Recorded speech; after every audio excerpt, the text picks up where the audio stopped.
Por que você virou médico, doutor? O que deu em você de ser médico? Médico é uma profissão difícil, né?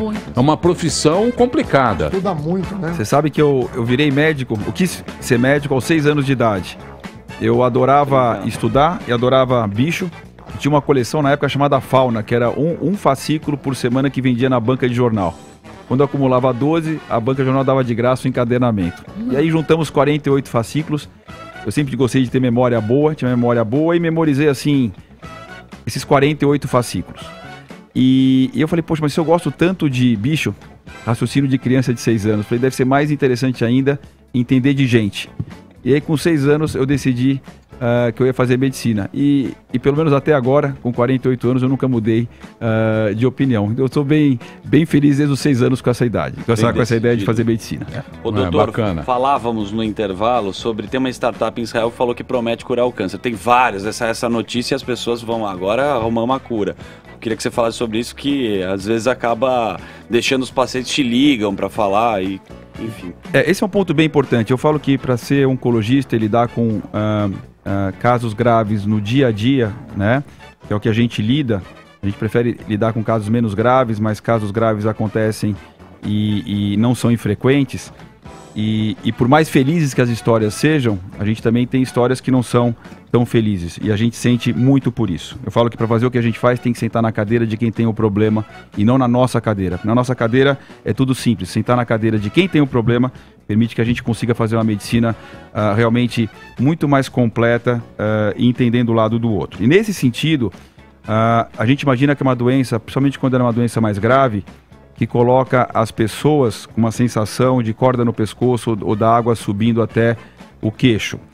E essas pessoas, por mais ou menos intelectualizadas que elas sejam, elas estão em desespero, à procura de alguma solução, quando às vezes uma solução óbvia não acontece. Então eu acho que a imprensa primeiro tem um papel fundamental, como aqui a Jovem Pan tem promovido saúde, eu falo que a Jovem Pan promove saúde, que é de trabalhar com as melhores informações possíveis como outros meios de comunicação, mas a gente precisa tomar muito cuidado também na imprensa quando a gente vai lançar uma notícia bombástica e uma notícia que não foi profundamente checada. Então essa notícia veio da cura do câncer e eu seria, além de homens e mulheres com cânceres e familiares, a pessoa mais feliz do mundo com essa notícia, mas são notícias infelizmente infundadas. Né? Então, e esse é um problema, porque quando você joga uma notícia que não tem a base, e por mais intelectualizado que seja alguém com a corda no pescoço ou com a água no queixo, existe obviamente uma crença imediata, não existe um raciocínio lógico, existe, meu Deus, é para isso que eu vou me direcionar. E um exemplo clássico, né, são as várias coisas que vão saindo. E tem um caso há pouco tempo atrás, né, de uma droga chamada fosfetanolamina. Que o Bolsonaro apoiou, inclusive. Lembra disso? Pro meu projeto de lei, um dos poucos projetos de leis que eu tentei, eu consegui aprovar. Não é verdade isso daí? Essa foi a única droga na história do mundo que teve uma aprovação política e não uma aprovação técnico-científica. O Brasil foi inédito nisso. Tá? Quer dizer, quem aprovou foram os políticos, não foram os melhores profissionais de saúde, os melhores oncologistas. O projeto de lei foi de minha autoria. E isso por um clamor, né? Outra vez, e eu entendo o clamor, porque quem está brigando contra essa doença e o que... Veio uma esperança. Exato. Né? E veio uma ponta a mais de esperança, e se eu fosse paciente eu também embarcaria nisso, mas a função nossa é orientar qual é o melhor tratamento. E nesse sentido, um estudo com fosfetanolamina foi feito, e esse estudo foi negativo, um estudo técnico. Quer dizer, fez um estudo, porque para barrar a aprovação política, vamos fazer um estudo de uma droga que não parecia ser uma droga promissora.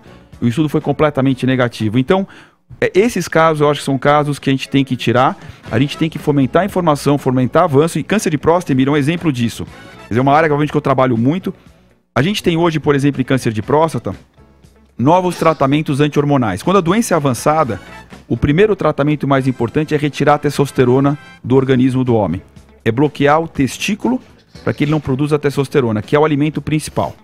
Nós temos hoje, pelo menos, 4 novos anti-hormônios que, associado a esse hormônio que baixa a testosterona, melhoraram a sobrevida dos pacientes de modo importante, melhoraram a qualidade de vida e reduziram as complicações.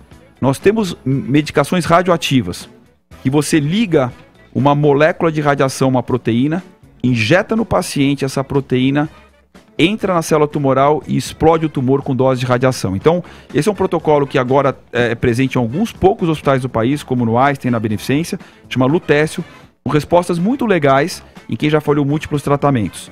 Nós temos, para alguns casos, imunoterapia, que é muito importante para outros tumores, mas tem um pequeno nicho em câncer de próstata. Nós temos drogas que evitam que o gene repare o DNA do tumor quando ele está sendo atacado.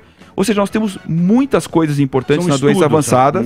Não, drogas aprovadas. Aprovada já. Então, assim, eu não preciso vir com uma notícia irreal e bombástica, então, porque tem coisa boa acontecendo. Mas o que as pessoas elas não conseguem entender é que, por exemplo, nesse aspecto de câncer, sei lá, às vezes atividade física, para não ficar só nesse campo, sai um estudo e o jornal, ou a revista, ou a rádio, ou a televisão, eles publicam aquilo ou falam sobre aquilo como se fosse definitivo, sem esperar um outro estudo, né? Porque a ciência é assim, um vai derrubando o outro, um vai... O Sam é bom.